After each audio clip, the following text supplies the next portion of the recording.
ವೀಕ್ಷಕರೇ, ಪ್ರತಿಯೊಂದು ಮನೆಯಲ್ಲೂ ಸ್ವಚ್ಛತೆಗಾಗಿ ಪೊರಕೆಯನ್ನು ಇಟ್ಟುಕೊಂಡಿರುತ್ತಾರೆ. ಭಾರತೀಯ ಸಂಪ್ರದಾಯದಲ್ಲಿ ಪೊರಕೆ ಕೇವಲ ಒಂದು ಸ್ವಚ್ಛಗೊಳಿಸುವ ವಸ್ತುವಾಗಿರದೆ ಅದು ಲಕ್ಷ್ಮೀ ದೇವಿಯ ರೂಪವಾಗಿದೆ. ಶಾಸ್ತ್ರದ ಪ್ರಕಾರ ಪೊರಕೆಯನ್ನು ನಾವು ಮನೆಯಲ್ಲಿ ಹೇಗೆ ಇಟ್ಟುಕೊಳ್ಳಬೇಕು, ಪೊರಕೆಯನ್ನು ಸರಿಯಾಗಿ ಬಳಸುವುದು ಹೇಗೆ ಎಂಬುದನ್ನು ಇಂದಿನ ವಿಡಿಯೋದಲ್ಲಿ ತಿಳಿದುಕೊಳ್ಳೋಣ. ನಮ್ಮ ಶಾಸ್ತ್ರದಲ್ಲಿ ಪೊರಕೆಯನ್ನು ಕೇವಲ ಸ್ವಚ್ಛಗೊಳಿಸಲು ಬಳಸುವ ಒಂದು ಸಾಧನವಾಗಿ ಮಾತ್ರವಲ್ಲದೆ ಅದನ್ನು ಸಂಪತ್ತಿನ ಮುಖ್ಯ ದೇವತೆಯಾದ ಲಕ್ಷ್ಮೀ ದೇವಿಯ ಸಂಕೇತವೆಂದು ಪರಿಗಣಿಸಲಾಗುತ್ತದೆ. ಹಾಗಾಗಿ ನಾವು ಪೊರಕೆಯನ್ನು ಒಂದು ವಸ್ತುವಾಗಿ ಎಂದಿಗೂ ನೋಡುವುದಿಲ್ಲ. ನಾವು ಮನೆಯಲ್ಲಿ ಪೊರಕೆಯನ್ನು ಹೇಗೆ ಇಟ್ಟುಕೊಳ್ಳುತ್ತೇವೆ ಎಂಬುದರ ಮೇಲೂ ಲಕ್ಷ್ಮೀ ದೇವಿಯ ಆಶೀರ್ವಾದ ನಿರ್ಧರಿತವಾಗಿರುತ್ತದೆ. ಮನೆಯಲ್ಲಿ ಹಣಕಾಸಿನ ಸದೃಢತೆಯನ್ನು ಹೊಂದಲು ಬಯಸಿದರೆ, ಶಾಂತಿಯನ್ನು ಕಾಪಾಡಿಕೊಳ್ಳಲು ಮತ್ತು ಸಕಾರಾತ್ಮಕ ಶಕ್ತಿಯನ್ನು ಪಡೆದುಕೊಳ್ಳಲು ಪೊರಕೆಗೆ ಸಂಬಂಧಿಸಿದ ಕೆಲವೊಂದು ನಿಯಮಗಳನ್ನು ಪಾಲಿಸಬೇಕಾಗುವುದು.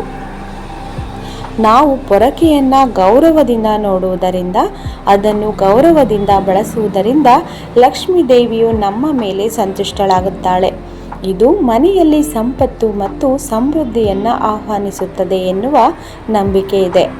ಲಕ್ಷ್ಮೀ ಕೃಪೆಗಾಗಿ ನಾವು ಪೊರಕೆಗೆ ಸಂಬಂಧಿಸಿದ ಯಾವೆಲ್ಲ ನಿಯಮಗಳನ್ನು ಪಾಲಿಸಬೇಕು ಎಂಬುದನ್ನು ಈಗ ತಿಳಿದುಕೊಳ್ಳೋಣ. ನೀವು ನಿಮ್ಮ ಮನೆಯಲ್ಲಿ ಸಕಾರಾತ್ಮಕ ಶಕ್ತಿಯ ಹರಿವನ್ನು ಹೆಚ್ಚಿಸಿಕೊಳ್ಳಲು ಬಯಸಿದರೆ ಅಥವಾ ಅದನ್ನು ನಿಮ್ಮ ಮನೆಯಲ್ಲಿ ಉಳಿಯುವಂತೆ ಮಾಡಲು ಬಯಸಿದರೆ ಪೊರಕೆಯನ್ನು ಯಾವಾಗಲೂ ಸರಿಯಾದ ರೀತಿಯಲ್ಲಿ ಬಳಸಬೇಕು ಮತ್ತು ಸರಿಯಾದ ರೂಪದಲ್ಲಿ ನಿರ್ವಹಿಸಬೇಕು.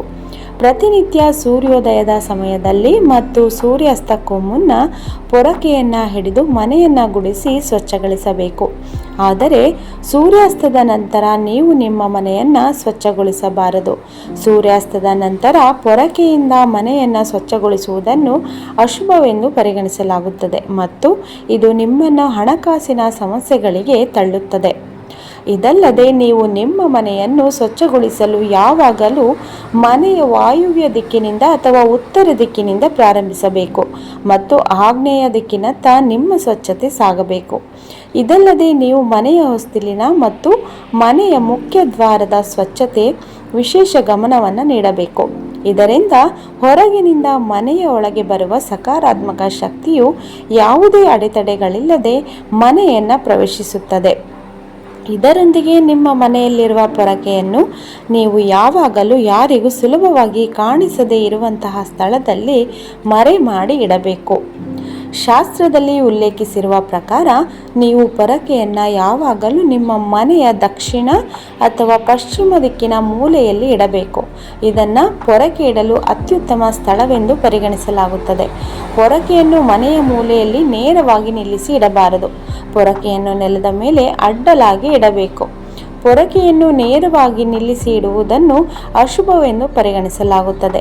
ನಿಮ್ಮ ಮನೆಯಲ್ಲಿ ಶಾಂತಿ ಮತ್ತು ಸಂತೋಷವನ್ನು ನೀವು ಬಯಸಿದರೆ ಪೊರಕೆಯನ್ನು ಅಡುಗೆ ಮನೆ, ಮಲಗುವ ಕೋಣೆ ಅಥವಾ ಇನ್ನಿತರ ಕೊಳಕು ತುಂಬಿರುವ ಸ್ಥಳದ ಬಳಿ ಇಡಬೇಡಿ. ಇದು ಆಹಾರ ಮತ್ತು ಹಣದ ಕೊರತೆಗೆ ಕಾರಣವಾಗುತ್ತದೆ. ಪೊರಕೆಯ ಮೇಲೆ ಕಾಲುಗಳನ್ನು ಇಡಬಾರದು. ಪೊರಕೆಯನ್ನು ದಾಟಿ ಕೂಡ ಹೋಗಬಾರದು. ಇದು ನೀವು ಲಕ್ಷ್ಮೀ ದೇವಿಗೆ ಮಾಡುವಂತಹ ಅವಮಾನವಾಗಿದೆ. ಮುರಿದ, ಸಡಿಲವಾದ, ಬಿರುಸು ಹೊಂದಿರುವ ಅಥವಾ ಅತಿಯಾಗಿ ಸವೆದ ಪೊರಕೆಯನ್ನು ಎಂದಿಗೂ ಕೂಡ ಬಳಸಬೇಡಿ. ಇದು ಮನೆಗೆ ಬಡತನವನ್ನು ತರುತ್ತದೆ. ಪೊರಕೆಯನ್ನು ಸ್ವಚ್ಛಗೊಳಿಸುವುದಕ್ಕಾಗಿ ನೀರನ್ನು ಹಾಕಬೇಡಿ ಅಥವಾ ಒದ್ದೆಯಾದ ಪೊರಕೆಯನ್ನು ಕೂಡ ಬಳಸಬೇಡಿ. ಮಕ್ಕಳನ್ನು ಅಥವಾ ಯಾವುದೇ ಪ್ರಾಣಿಯನ್ನು ಹೆದರಿಸಲು ಅಥವಾ ಹೊಡೆಯಲು ಎಂದಿಗೂ ಪೊರಕೆಯನ್ನು ಬಳಸಬೇಡಿ. ನಿಮ್ಮ ಮನೆಯ ಪೊರಕೆಯನ್ನು ನೆರೆಹೊರೆಯವರಿಗೆ ಅಥವಾ ಸಂಬಂಧಿಕರಿಗೆ ಎಂದಿಗೂ ಕೊಡಬೇಡಿ. ಇದು ನಿಮ್ಮ ಮನೆಯ ಮೇಲೆ ಲಕ್ಷ್ಮೀ ದೇವಿಯ ಆಶೀರ್ವಾದವನ್ನು ತರುವುದಿಲ್ಲ. ಹೊಸ ಪೊರಕೆಯನ್ನು ಖರೀದಿಸುವುದು ಹೇಗೆ ಎಂದರೆ, ಶಾಸ್ತ್ರದಲ್ಲಿ ಹೊಸ ಪೊರಕೆಯನ್ನು ಖರೀದಿಸಲು ಮತ್ತು ಮನೆಯಿಂದ ಪೊರಕೆಯನ್ನು ತೆಗೆದುಕೊಂಡು ಹೋಗಲು ಸಾಕಷ್ಟು ನಿಯಮಗಳನ್ನು ಉಲ್ಲೇಖಿಸಿದೆ. ಇದಕ್ಕಾಗಿ ನಿರ್ದಿಷ್ಟವಾದ ದಿನವನ್ನು ಕೂಡ ಸೂಚಿಸಿದೆ. ಶಾಸ್ತ್ರದ ಪ್ರಕಾರ ನೀವು ಹೊಸ ಪೊರಕೆಯನ್ನು ಖರೀದಿಸಲು ಬಯಸಿದರೆ ಅದನ್ನು ಗುರುವಾರದ ದಿನದಂದು, ಶುಕ್ರವಾರದ ದಿನದಂದು ಅಥವಾ ಶನಿವಾರದ ದಿನದಂದು ಖರೀದಿಸಬೇಕು. ಈ 3 ದಿನಗಳನ್ನು ಹೊಸ ಪೊರಕೆಯ ಖರೀದಿಸಲು ಉತ್ತಮ ದಿನವೆಂದು ಪರಿಗಣಿಸಲಾಗಿದೆ. ಹಳೆಯ ಅಥವಾ ಮುರಿದ ಪೊರಕೆಯನ್ನು ಮನೆಯಲ್ಲಿ ಇಡುವುದರಿಂದ ನಕಾರಾತ್ಮಕತೆ ಹೆಚ್ಚಾಗುತ್ತದೆ. ಅದನ್ನು ಮನೆಯಿಂದ ತೆಗೆದುಹಾಕಲು ಉತ್ತಮ ಸಮಯವೆಂದರೆ ಶನಿವಾರ, ಅಮಾವಾಸ್ಯೆಯ ದಿನ ಅಥವಾ ಗ್ರಹಣದ ನಂತರವಾಗಿದೆ. ಗುರುವಾರ ಅಥವಾ ಶುಕ್ರವಾರದಂದು ಹಳೆಯ ಪೊರಕೆಯನ್ನು ಎಂದಿಗೂ ಕೂಡ ಮನೆಯಿಂದ ಹೊರಗಡೆ ಹಾಕಬೇಡಿ.